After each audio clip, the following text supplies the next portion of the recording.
Grabe, Lyra, na-miss ko ang pagkabakulaw mo. Alam mo yung kanta mong Proud Mary, hindi lang si Mary ang proud na proud sa'yo. Pati ako, proud na proud sa'yo. Hindi ko na alam kung anong gagawin namin dito. Magro-roll ba kami sa river? Anong river? Nile River? Pasig River? River Cruise? Pero ako, sobra. Proud, sobra!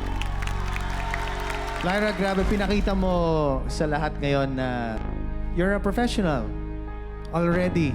So, whatever happens or whatever has happened before, ganyan talaga ang buhay. There's always gonna be a competition eh. So, dapat yung core natin at yung belief natin to ourselves, to God, or to whoever, lagi dapat malakas. So, be proud always. Thank you for that performance. Lyra! Talagang pinakita mo na kayang-kaya mo yun. Parang nai-imagine ko tuloy si Fantasia. Parang medyo ganon, di ba? Ang tone ng boses, parang may growl, merong kagaspangan, pero may ganon. I love it, I love it. Thank you, Lyra.